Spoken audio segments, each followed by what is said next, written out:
Hello students, आप सभी का एक बार फिर स्वागत है। आज देखिए मैं शुरुआत करूंगा त्रिविमीय ज्यामिति में आपका दूसरा टॉपिक। पहला टॉपिक देखिए सरल रेखा था, उससे संबंधित क्वेश्चंस भी मैंने आपको बताए, सूत्रों का डेरिवेशन भी बताया था। आज देखिए जो इसका दूसरा टॉपिक है वो है समतल यानी कि प्लेन। ये दूसरा टॉपिक आपको पढ़ना है त्रिविमीय ज्यामिति में।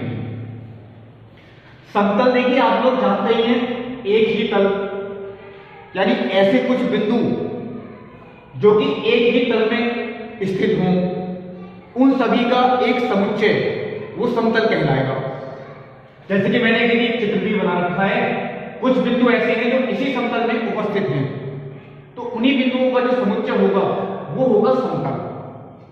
अब देखिए कुछ रेखाएं भी हो सकती हैं, कभी कभी 2 रेखाएं, 3 रेखाएं, 4 रेखाएं, कुछ रेखाएं एक ही तल में उपस्थित होती हैं, तो ऐसी सभी रेखाओं का समुच्चय वो भी समतल करके वो समतल में उपस्थित हैं, ये बात भी आप कह सकती हैं। तो समतल का मतलब देखिए यही होता है एक ही तल यानी कि समान तल। ये देखिए मेरा बोर्ड है इस समय, ये भी समतल ही है। ये इस समय जो बोर्ड है ये एक समतल है, समतल यानी कि समांतर। तो समतल से ही संबंधित आपको दूसरा टॉपिक पढ़ना भी है, इसकी कुछ डेरिवेशंस आपको बताने हैं, वो सूत्र कैसे सिद्ध करते हैं, समतल की समीकरण कितने प्रकार की होती हैं। लेकिन उससे पहले देखिए मैंने जो पहले नंबर पर लिखा समतल का व्यापक समीकरण। समतल का व्यापक समीकरण का मतलब ये है, आप जब भी क्वेश्चन करेंगे तो आपका जो आंसर निकल के आएगा समतल की समीकरण वो इस रूप की होगी। ये कोई सूत्र नहीं है, आप जब भी समतल की समीकरण निकालेंगे तो आपका जो आंसर होगा वो इस तरीके का होगा। कार्तीय रूप में जो समतल की समीकरण होती है ax plus by plus cz plus d equal to 0। कार्तीय रूप में समतल का व्यापक समीकरण है ax plus by plus cz plus d equal to 0। a b c d यहां पे अचर राशियां हैं, यानी कोई ना कोई संख्याएं ही होंगी। इसमें जो ABC हैं वो किसी सरल रेखा के दिक् अनुपात है। D एक अचर राशि है, ये कोई भी हो सकती है, लेकिन ABC जो है ये एक सरल रेखा के दिक् अनुपात है। और वो कौन सी सरल रेखा के दिक् अनुपात है? ABC समतल की लंबवत रेखा के दिक् अनुपात है, यानी ऐसी रेखा जो समतल के लंबवत हो, उस रेखा की जो दिक् अनुपात होंगे वो होंगे ABC। मैं यहां पर देखिए चित्र बनाता हूं, जैसे ये एक समतल है, इस समतल के लंबवत रेखा, चलिए मैंने इस तरीके से कर दी, ये है देखिए समतल के लंबवत रेखा, चलिए मैंने इसे आगे बना दी। तो इस रेखा के जो दिक् अनुपात है वही एक्स वाई जेड के गुणांक हैं। यानी अगर आपसे ये बात पूछते हैं कि एबीसी, कुछ लोग कहते हैं कि दिक् अनुपात हैं, ये समतल के दिक् अनुपात नहीं होते, समतल के कभी दिक् अनुपात होते ही नहीं है। दिक् अनुपात अगर होती है तो वो किसी रेखा के ही होती है, और वो कौन सी रेखा है? जो समतल के लंबवत है। एबीसी समतल की लंबवत रेखा के दिक् अनुपात है। डी कोई भी नहीं आकार दे सकता है, ये आप हमेशा ध्यान रखें, यहां जो दिक् अनुपात होती है ये समतल के लंबवत रेखा की होती है। अब देखिए समतल का ही व्यापक समीकरण अगर हम सदिश रूप में देखें, vector r dot vector n plus b equal to 0। d यहां पे अचर राशि है, कुछ भी हो सकता है इसका मान। वेक्टर n ये एक सदिश है, और ये ऐसा सदिश है जो समतल के लंबवत है, यानी कि जो सदिश मैंने दिखा रखा है यही वेक्टर n है। बस यहां पे इसी के दिक् अनुपात है, ये वेक्टर के रूप में है। यानी अगर मैं आपसे कहूं वेक्टर n का मान क्या है, ai plus bj plus ck, ये हो गया वेक्टर n। यानी vector r dot vector n plus b equal to 0, जहां वेक्टर n समतल के लंबवत सदिश है। आपका जो भी उत्तर निकल के आएगा सदिश रूप में समतल का, वो इस तरीके का होगा। नियतांक आप इधर भी लिख सकते हो, कोई फर्क नहीं पड़ेगा, वो तो यहां भी हो सकता है। उत्तर आपका इसी रूप में होगा। अब इन दोनों को हम देखिए एक दूसरे से संबंधित हैं, इन्हें हम आपस में कन्वर्ट भी कर सकते हैं, यानी कार्तीय रूप को सदिश रूप में कन्वर्ट कर सकती है और सदिश रूप को कार्तीय रूप में कन्वर्ट कर सकती हैं। कैसे, वो भी चलिए मैं आपको बता रहा हूं। पहले मैं आपको बताता हूं, देखिए ये कार्तीय रूप है, कार्तीय रूप का सदिश रूप में परिवर्तन कैसे, देखिए ये ऊपर जो समीकरण लिखी है ax plus by plus cz plus d equal to 0, ये देखिए समीकरण मैंने लिखा है यहां पे ax plus by plus cz plus d equal to 0। इसे मुझे कन्वर्ट करना है सदिश रूप में, तो मैं देखिए इस चीज को केवल यानी कि ये वाला जो भाग है इसे मैं डॉट गुणा के रूप में भी दिखा सकता हूं।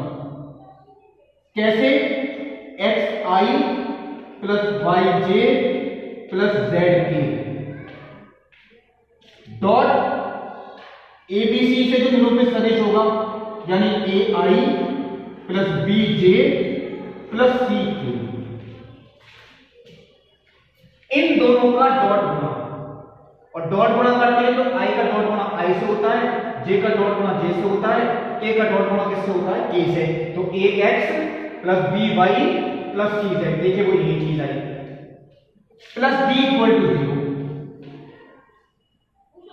आप लोग सोचेंगे ऐसा ही मैंने क्यों लिखा, ये देखिए व्यापक सदिश होता है, व्यापक बिंदु का स्थिर सदिश, इसे हम मानते हैं vector r dot ai plus bj plus ck, ये हो गया देखिए वेक्टर n, मैंने जैसे बताया इसे मैंने वेक्टर n लिख दिया।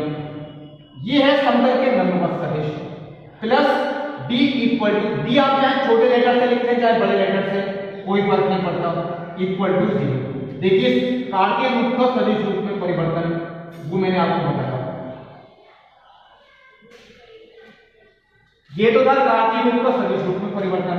चलिए मैंने इसका पहला पार्ट कर दिया। अब अगर हम सदिश रूप को कार्तीय रूप में कन्वर्ट करें, जैसे कि यहां पर लिखा है vector r dot vector n plus, चलिए यहां d मैंने स्मॉल d लिखा है, इसे मैं यहां पे कैपिटल D लिख देता हूं, इससे कोई फर्क नहीं पड़ता, इक्वल टू 0। ये है देखिए सदिश रूप।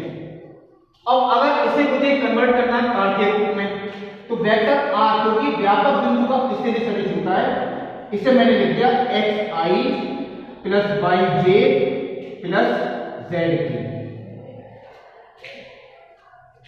डॉट वेक्टर n, ये भी देखिए सदिश रूप में है लेकिन इसके दिक् अनुपात क्या है, abc, तो इसे मैंने लिख दिया ai plus bj plus ck plus d equal to 0।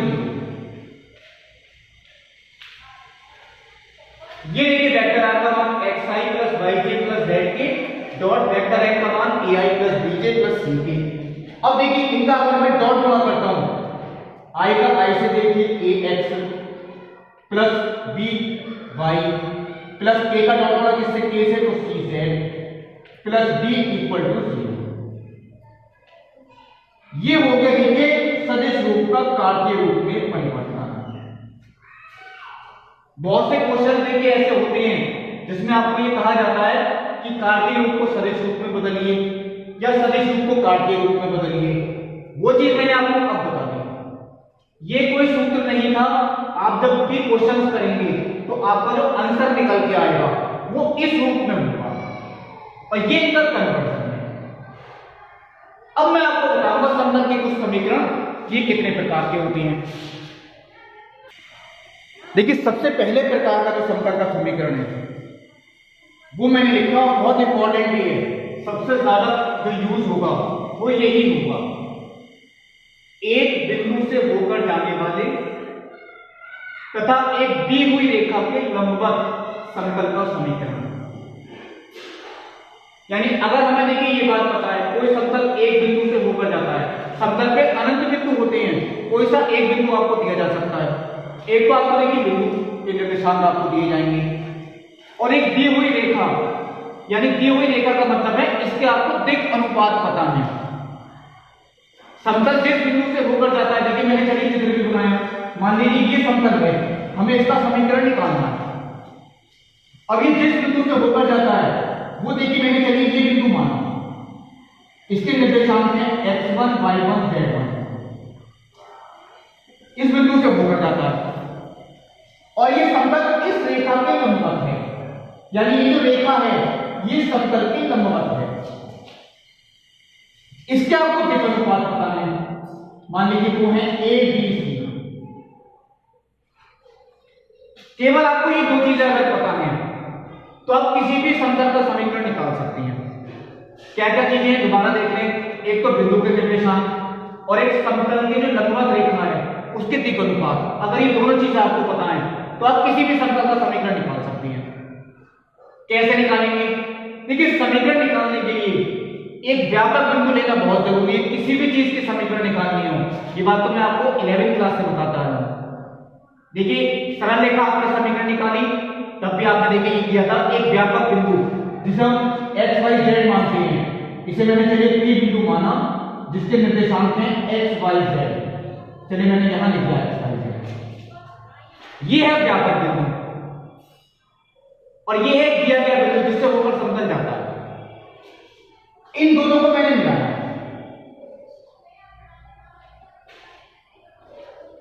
यानी कि ये एक रेखा AP है। हम रेखा AP की दिक् अनुपात निकाल सकते हैं। मैं देखिए यहां लिखता हूं रेखा AP के दिक् अनुपात।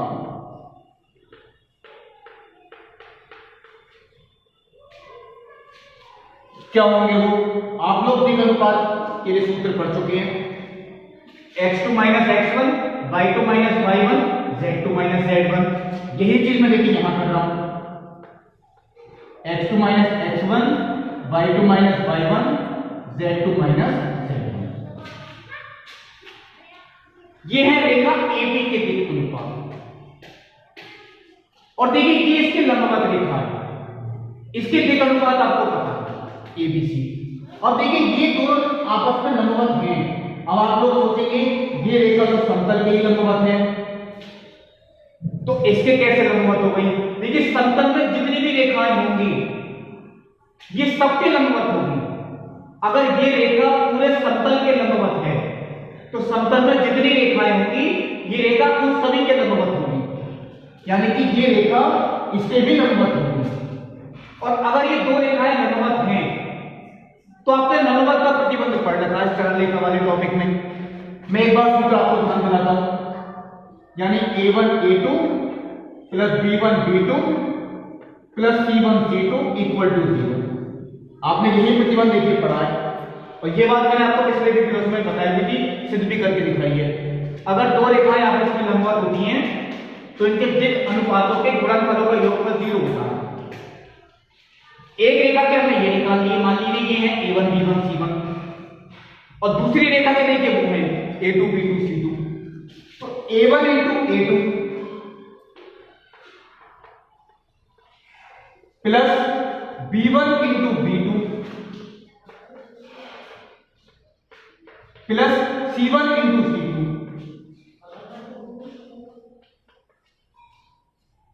यही समीकरण है।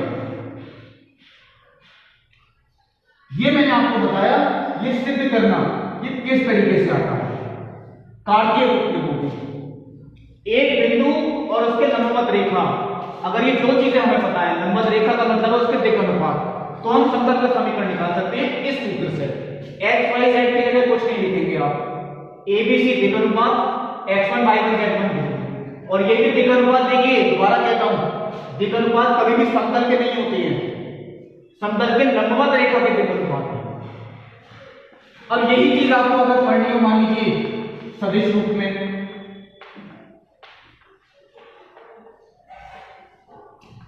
ये कैसे करें?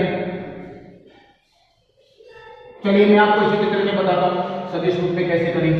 मान लीजिए ये जो बिंदु है ये स्थिति सदिश के रूप में अगर मैं लिखूं x1i plus y1j plus z1k, तो वो इसका स्थिति सदिश हो गया। इसे मैंने वेक्टर a मान लिया और इसे लिख दूं मैं xi plus yj plus zk।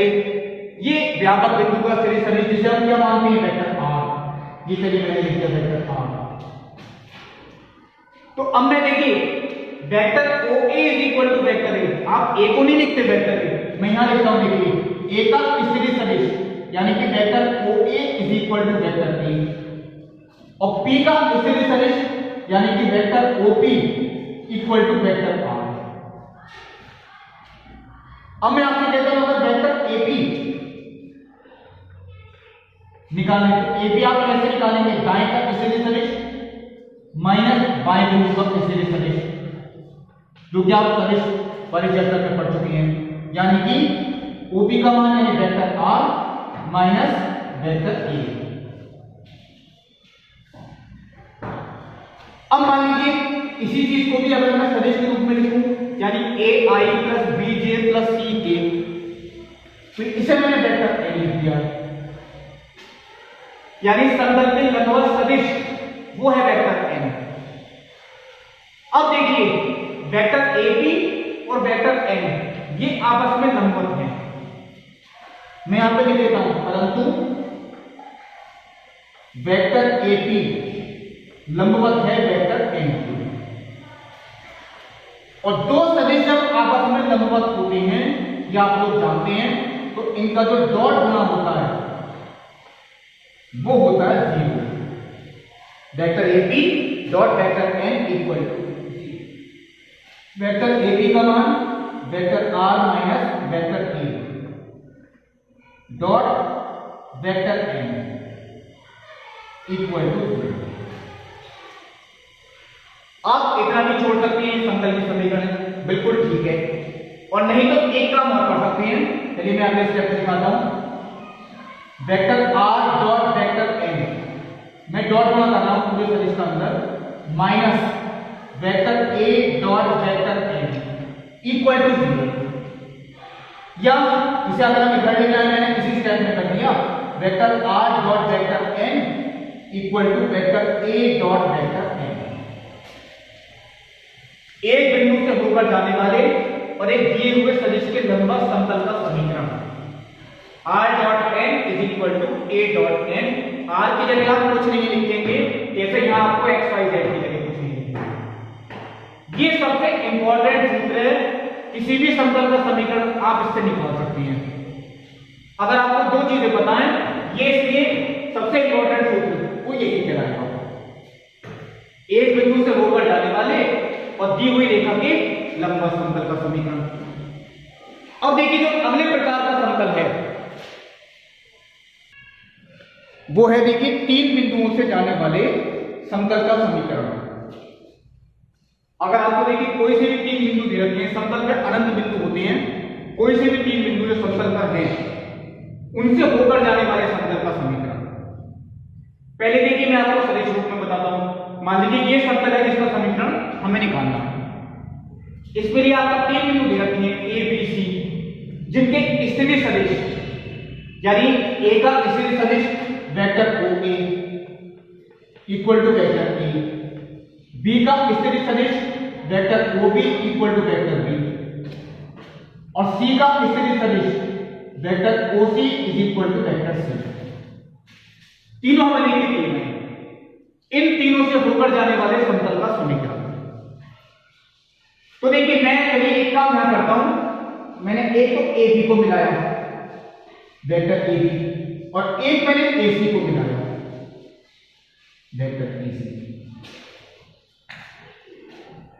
देखिए समतल का समीकरण हम उसी सूत्र से निकालेंगे जो अभी थोड़ी देर पहले मैंने आपको बताया, vector R dot vector n is equal to vector A dot vector n, यानी कि vector R minus vector A dot vector n is equal to 0। मैंने देखिए यही तो बताया था, vector R minus vector A dot vector n equal to 0। यही use होगा यहां भी, लेकिन बस मुझे एक काम ये करना है कि वेक्टर n का मान निकालना है। ये तो देखिए वो बिंदु है जिससे ऊपर समतल जाता है, आप A भी रख सकते हैं, B भी रख सकते हैं, यहाँ पे C भी रख सकते हैं, कोई भी एक रख दीजिए। मैंने तो चलिए A ही रख दिया है। वेक्टर n अगर हमें पता लग जाए यानी ऐसा सदिश जो समतल के लंबवत है, वो कौन सा होगा? चलिए मैं आपको बताता हूं। ये देखिए वेक्टर ए बी है और ये है वेक्टर ए सी। अब जो समतल के लंबवत सदिश होगा, चलिए मैं उसको दिखाता हूं, वो इस तरीके से होगा।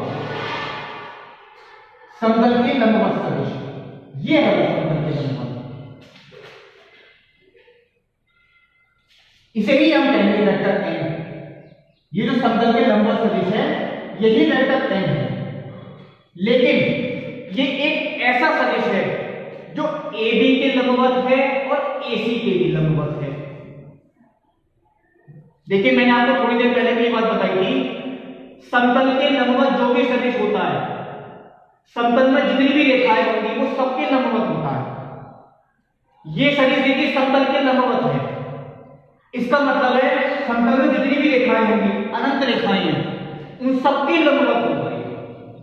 यानी ये जो वेक्टर एन है ये AC के भी लंबवत है और ये जो वेक्टर एन है ये AB के भी लंबवत है। मैं यहां पे लिख देता हूं, परंतु वेक्टर एन लंबवत है किसके? वेक्टर AB के, और वेक्टर एन लंबवत है किसके? वेक्टर AC के, क्योंकि दोनों के लंबवत है। वेक्टर एन AB के भी लंबवत है और वेक्टर एन AC के भी लंबवत है। अब आप लोग देखिए ये बात पढ़ चुके हैं, ऐसा कौन सा सदिश होता है जो इसके भी लंबवत हो और इसके भी लंबवत हो? ये आपने सदिश वाले चैप्टर में बात पढ़ी है।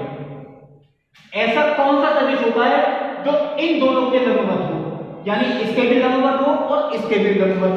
वो होता है इनका क्रॉस गुणा, यानी कि vector a B cross vector a C.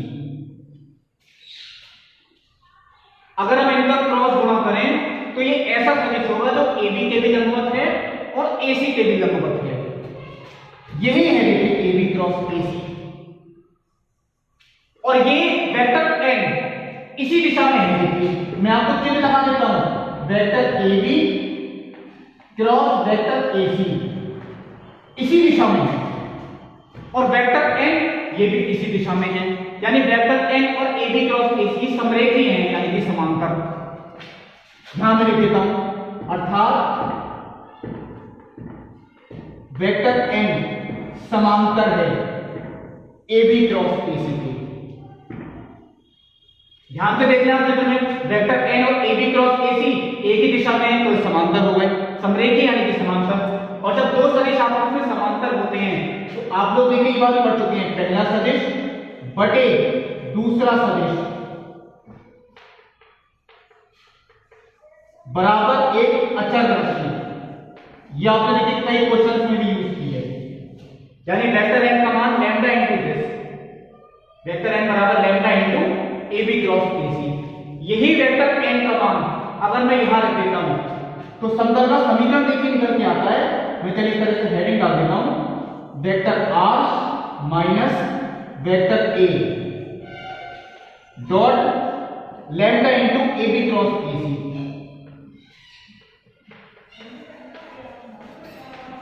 Equal to 0। R minus A dot lambda into A B cross A C equal to 0। Lambda एक अचर राशि है, वो बटे में चली जाएगी, कोई फर्क नहीं पड़ेगा उससे, बचा केवल। अब आप लोग देखिए यही सोचेंगे हम इसका मान, जब क्वेश्चन आएगा देखिए मैं आपको क्वेश्चन भी करके दिखाऊंगा, लेकिन अभी के लिए देखिए बताता हूं, vector a b o b minus o a, o b minus o a यानी vector b minus vector a cross A c o c minus o a यानी कि vector c minus vector a equal to 0। ये हुआ देखिए तीन बिंदुओं से जाने वाले समतल का समीकरण। इसी को मैंने आपको अंडरलाइन किया, तीन बिंदुओं से होकर जाने वाले समतल का समीकरण। ये था इसका सदिश रूप। अब देखिए तीन बिंदु अगर आपको कार्तीय रूप में यानी कि निर्देशांक दे रखे हैं,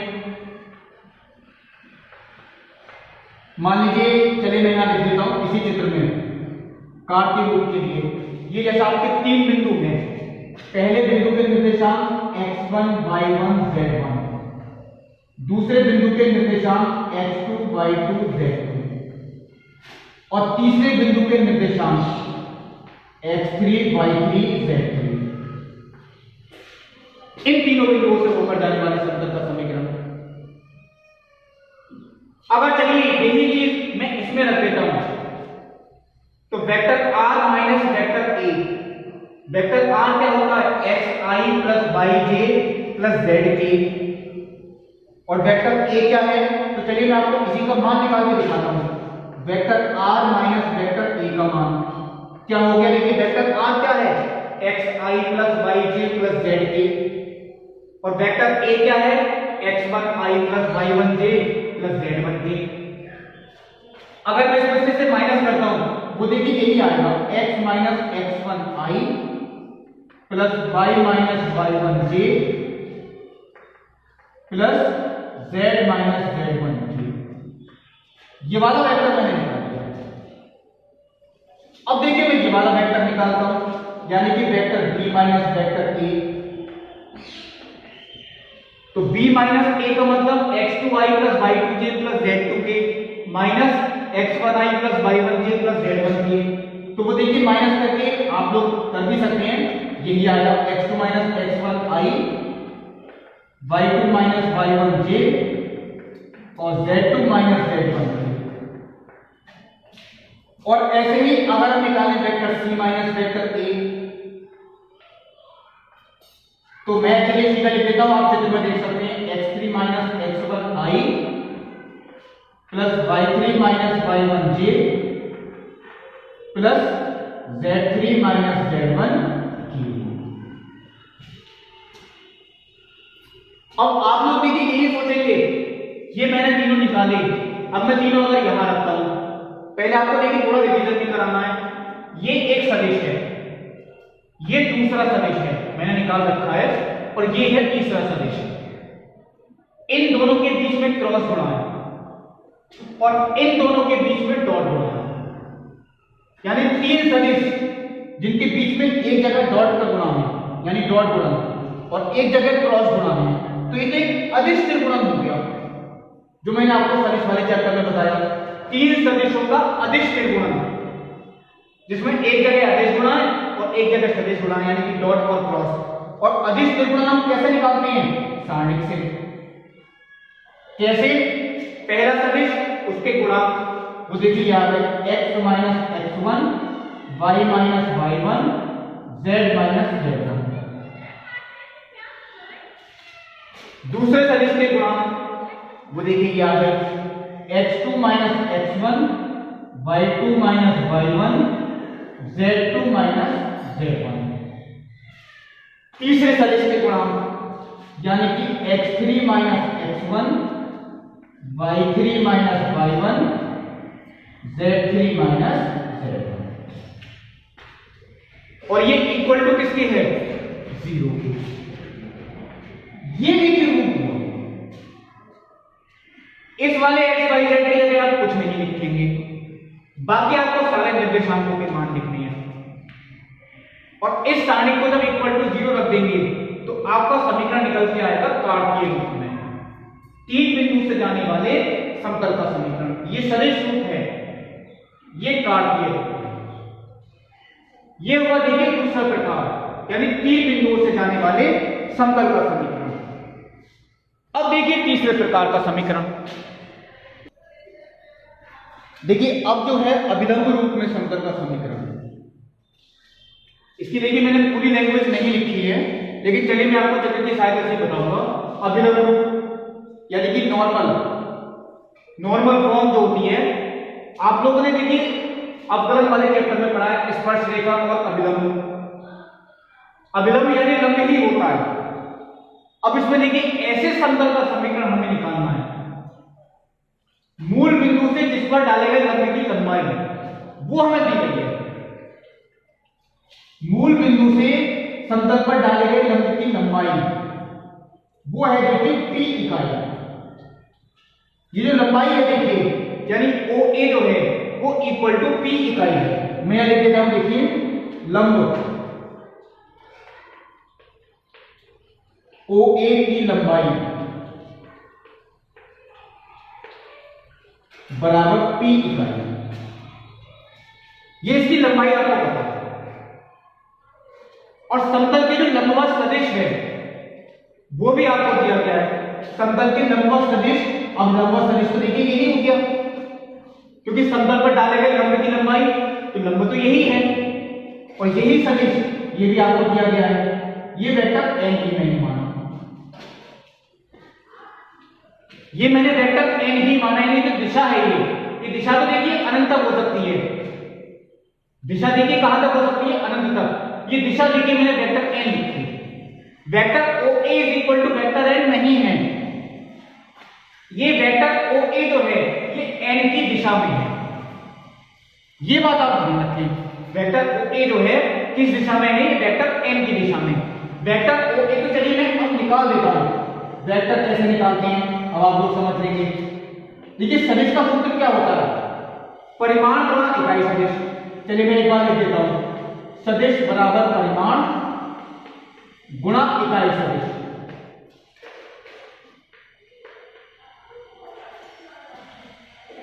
यानी vector OA is equal to परिमाण कितना है, परिमाण यानी कि लंबाई वो है आपको दे रखी है, गुणा इकाई सदिश। इकाई सदिश देखिए आपको वेक्टर n दे रखा है, वेक्टर n को अगर हम उसके मापांक से भाग कर दें, या आप लोग देखिए सदिश वाले चैप्टर में पढ़ चुके हैं, किसी सदिश को अगर उसके मापांक से भाग कर दें तो उस दिशा में इकाई सदिश निकल के आता है। इकाई सदिश आप ऐसे ही निकालेंगे, और इसे हम n कैप से भी दिखा सकते हैं, यानी कि P इंटू n कैप। ये हो गया देखिए वेक्टर OA का मान, vector OA is equal to P n cap. अब किसी भी समतल का समीकरण निकालने के लिए इसको ज्यादा बिंदु लेना जरूरी है। इसका स्थिर सदिश मैंने वेक्टर R ही माना, यानी जो स्थिर सदिश है ये वेक्टर OP, मैं यहां लिख देता हूं vector OP equal to vector R। तो अब देखिए चलिए एक काम करते हैं, अगर हम वेक्टर AP का मान निकालते हैं, ये वाला वेक्टर है OP माइनस OA,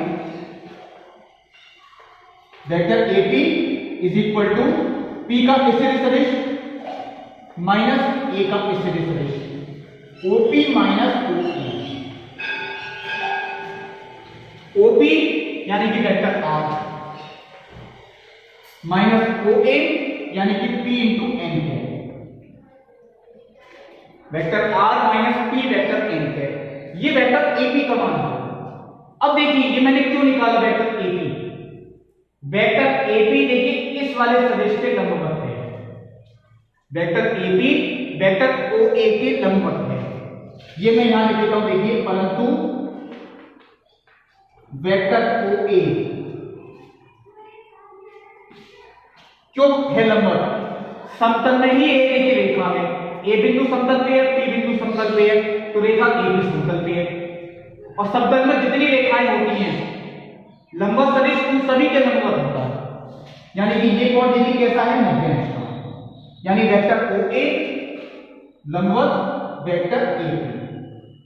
और अगर ये दोनों आपस में लंबवत हैं तो इनका डॉट गुणा, यानी vector OA dot vector AP वो होना चाहिए 0। चलिए मान रख के देखते हैं क्या होता है। वेक्टर OA का मान P n cap dot vector AB का मान vector R minus P vector n cap equal to 0।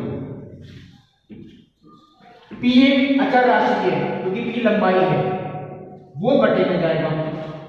हमारे पास हमारा क्या बचा, वेक्टर n कैप, यानी कि vector n cap dot vector R minus P vector n cap is equal to 0। इन दोनों का अगर हम डॉट गुणा करते हैं तो vector R dot vector n cap minus P एक अचर राशि है, डॉट गुणा तो देखिए इनका होगा, vector n cap dot vector n cap equal to 0। अब देखिए इसका मान कितना होगा, आप लोग इतना जानते हैं, देखिए मैंने सदिश वाले चैप्टर में पढ़ाया था, किसी सदिश का जब हम उसी सदिश से डॉट गुणा करते हैं तो उसके मापांक के वर्ग के इक्वल आता है इसका आंसर, यानी कि n cap dot n cap, n cap dot n cap, वो यही तो होगा मैग्नीट्यूड ऑफ n कैप का स्क्वायर। आप लोगों ने सूत्र पढ़ा vector a dot vector a equal to magnitude of vector e का स्क्वायर, यही चीज यहां पे है, इक्वल टू 0। अब देखिए ये इकाई सदिश है और इकाई सदिश का मापांक कितना होता है 1, 1 का वर्ग कितना हो गया 1, ये केवल p बचा, p को अगर आप इधर लेना यानी vector r dot vector n cap equal to p, ये हुआ देखिए अभिलंब रूप में समतल का समीकरण, अभिलंब रूप में समतल का समीकरण वो देखिए ये हुआ vector r dot n cap is equal to p। इसका मतलब ये है देखिए अभिलंब रूप केवल तभी अप्लाई होगा जब आपको मूल बिंदु से समतल पर डाले गए लंब की लंबाई ये आपको दी गई है जो कि मैंने मानी p इकाई, और समतल के लंबवत सदिश यानी वेक्टर n आपको दिया गया, तो वेक्टर n से आप n कैप निकालें और n कैप का मान निकालते हैं, आपका आंसर अभिलंब रूप में समतल का समीकरण। लेकिन ये भी सदिश रूप में है, इसको हम कार्तीय रूप में भी कर सकते हैं। किस तरीके से करें कार्तीय रूप में, देखिए मैं इसी को ही कन्वर्ट करूंगा। अगर हम इसे कार्तीय रूप में कन्वर्ट करें, मैं इसी में कर रहा हूं, वेक्टर r को क्या लिखते हैं xi plus yj plus zj dot n cap, और आपको लिखिए कहां से आएगा। देखिए वेक्टर n जो मैं आपसे कहता हूं, वेक्टर n को आईजेडी के रूप में लिखते हैं हम। अगर हम इनके दिक् अनुपात के रूप में देखते हैं तो इस रेखा के जो दिक् अनुपात हैं वो हम यही तो लिखते हैं, देखिए मैंने जो पिछले डेरिवेशन में बताया एबीसी, इस रेखा के दिक् अनुपात यानी vector n is equal to यही तो है ai plus bj plus ck, ai plus bj plus ck। लेकिन अब आप कहेंगे n कैप पे क्या होंगे, वो इसकी दिक् त्वचाएं होंगी, यानी कि lmn a बटे वर्गमूल a square plus b square plus c square, वो l का मान हो गया, b बटे वर्गमूल a square plus b square plus c square, और c बटे वर्गमूल a square plus b square plus c square, वही होगा lmn। इकाई सदिश के गुणांक जो भी होते हैं ध्यान रखें आप, वो दिक् त्वचाएं होती हैं, और जो सदिश के गुणांक होते हैं वो दिक् अनुपात होती हैं। तो दिक् अनुपात से दिक् त्वचाएं निकालते हैं, ये भी मैं आपको बता चुका हूं 11.1 में। इनके जो गुणांक होते हैं उन्हें हम lm और n से लिखते हैं, यानी li plus mj plus nk equal to p।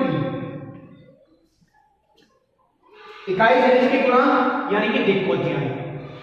अब इनका अगर हम डॉट गुणा करें तो i से गुणा होगी, देखिए lx plus my plus nz equal to p। यही देखिए अभिलंब रूप में समतल का समीकरण होगा, यानी कि कार्तीय रूप। मूल बिंदु से समतल पर डाले गए लंब की लंबाई और मूल बिंदु से समतल पर डाले गए लंब की दिक् त्वचाएं, ये सूत्र में आती है। इसमें दिक् अनुपात नहीं आते, इसमें दिक् त्वचाएं आती हैं। ये देखिए सूत्र बहुत इंपॉर्टेंट था, अभिलंब रूप में समतल का समीकरण। अब देखिए समतल के जो समीकरण थे वो यही 3 प्रकार के थे। एक छोटा सा टॉपिक चलिए वो भी आपको बता देता हूं, दो समतलों के बीच का कोण कैसे निकालते हैं। दो समतलों के देखिए बीच का कोण अगर आपको निकालना है, मान लीजिए देखिए जैसे मैंने चित्र बनाया, ये आपका पहला समतल है और ये आपका दूसरा समतल है, इनके बीच का कोण हमें निकालना है। तो दो समतलों के बीच का कोण देखिए, उनके जो अभिलंब के बीच का कोण होगा, यानी उनकी जो लंबवत रेखाएं होती हैं उनके बीच का जो कोण होता है वही दो समतलों के बीच का कोण होता है। दो समतलों के बीच का कोण देखिए आप निकाल ही नहीं सकते, क्योंकि समतल के दिक् अनुपात होते ही नहीं है। मान लीजिए मैंने एक रेखा इस तरीके से खींची और एक रेखा यहां पे खींची,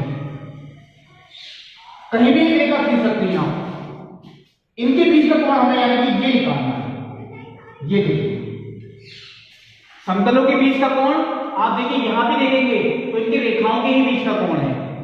समतलों के बीच का कोण यही होगा जो इन रेखाओं, कोई सी दो रेखाएं आप ले लें, एक रेखा कहीं भी समतल पे ले लें, एक रेखा दूसरे समतल पे ले लें, उनके बीच का जो कोण होगा वही दो समतलों के बीच का कोण होगा।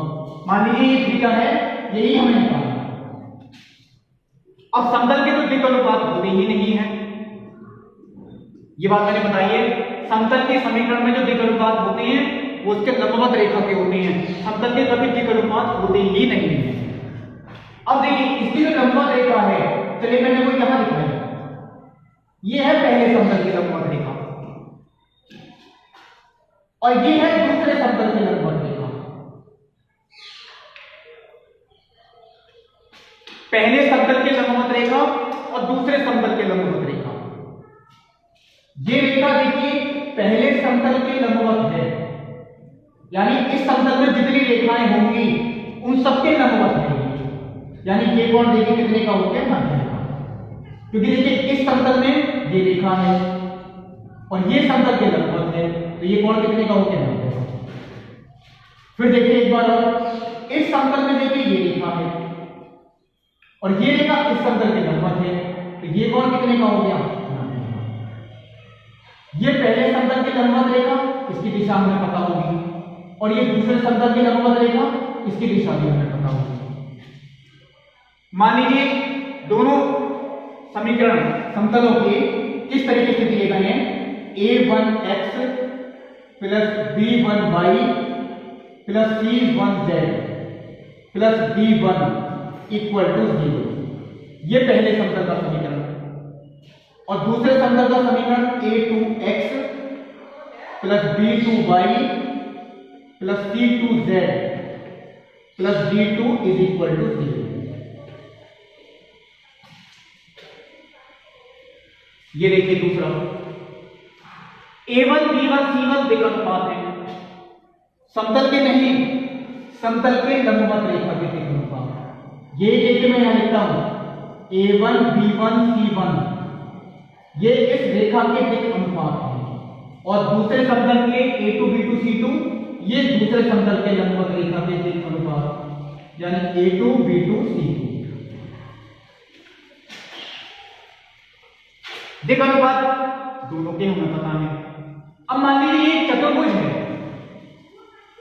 चतुर्भुज के चारों कोणों का योगफल कितना होता है, 360। दो कोण उसमें 90 के हुए, तो इन दोनों का योगफल 180 है। उसमें भी अगर ये थीटा है तो ये कोण हो गया 180 माइनस थीटा, यानी इन दोनों रेखाओं के जो बीच का कोण है वो कितना है, 180 माइनस थीटा। और दो रेखाओं के बीच का कोण का सूत्र आप लोगों को पता है, चले मैं a1 a2 मैं लिख देता हूं एक बार, a1 a2 plus b1 b2 plus c1 c2 बटे वर्गमूल, ये आप लोग देखिए पढ़ चुके हैं सरल रेखा वाले टॉपिक में, a1 square plus b1 square plus c1 square वर्गमूल a2 square plus b2 square plus c2 square, और ये किसके इक्वल होता है, cos थीटा। लेकिन थीटा वो होता है जो इनके बीच का कोण होता है, यहां थीटा नहीं है, यहां है 180 minus theta. cos 180 minus theta minus cos theta होता है, माइनस आप इधर भी ले जा सकते हैं, तो यानी जो cos थीटा था इनके बीच का कोण निकालने का सूत्र हुआ, अगर हम माइनस इधर भी ले जाएं उससे कोई फर्क नहीं पड़ेगा। देखिए हम कोण निकालेंगे, ऊपर प्लस भी हो सकता है माइनस भी हो सकता है, तो सूत्र तो केवल देखिए यही बचा, a1 a2 plus b1 b2 plus c1 c2 बटे वर्गमूल a1 square plus b1 square plus c1 square वर्गमूल a2 square plus b2 square plus c2 square. आप लोग कहेंगे माइनस मैंने कहां लिखा, देखिए दो रेखाओं के बीच का कोण जब भी हम निकालते हैं एक तो वो न्यून कोण होता है, एक वो अधिक कोण होता है। मान लीजिए एक उत्तर आपका 60 आता है तो दूसरा उत्तर क्या निकल के आएगा 120। हम दोनों ही निकाल के दिखाएंगे, सूत्र तो केवल हम यही मानेंगे, लेकिन हम कोण देंगे दोनों ही निकाल के दिखाएंगे, क्योंकि दो समतलों के बीच का कोण अधिक कोण भी हो सकता है और उधर से हम देखें तो वो न्यून कोण भी हो सकता है। ये बात आपको ध्यान रखनी है, वो हम दोनों ही निकाल के दिखाएंगे। ये हुआ देखिए कार्तीय रूप में दो समतलों के बीच का कोण। अब यही चीज देखिए अगर हम सदिश रूप में देखें तो सदिश रूप में समतल का समीकरण vector r dot vector n1 plus d1 equal to 0 और दूसरे समतल का समीकरण vector r dot vector n2 plus d2 is equal to 0। n1 और n2 वो यही सदिश है, ये वेक्टर n1 है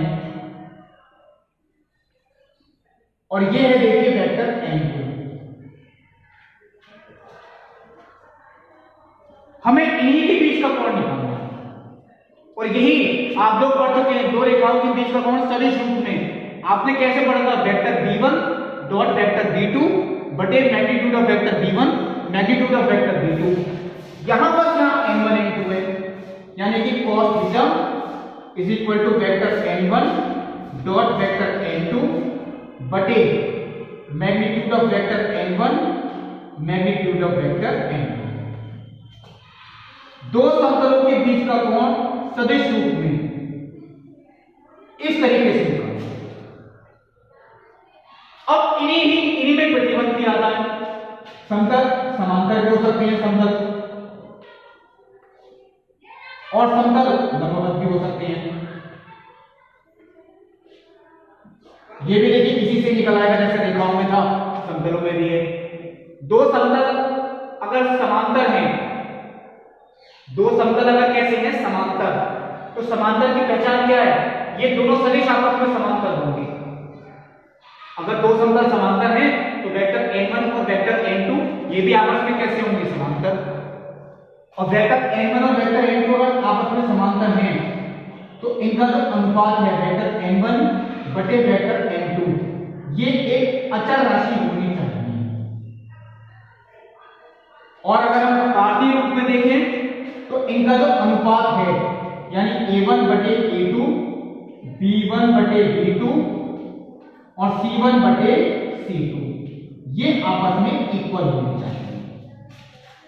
समांतर का प्रतिबंध सदिश रूप में और कार्तीय रूप में, दो समतल अगर समांतर हैं तो आपको ये प्रूफ करके दिखाना है इनका अनुपात एक अचर राशि हो, ये अनुपात बराबर हो। अब लंबवत का प्रतिबंध, अगर दो समतल लंबवत है cos 0 यानी vector n1 dot vector n2 अगर आप दिखा दें कि 0 है तो समतल लंबवत प्रूफ हो जाएंगे। या दूसरे शब्दों में ये भी कह सकते हैं कार्तीय रूप में a1 a2 plus b1 b2 plus c1 c2 equal to 0। ये हुआ देखिए लंबवत का प्रतिबंध सदिश रूप में कार्तीय रूप में।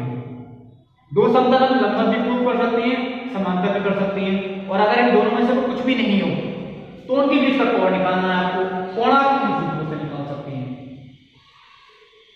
ये हुआ देखिए दो समतलों के बीच का कोण निकालना।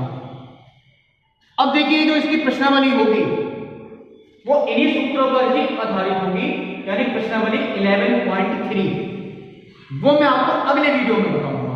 तब तक के लिए नमस्कार।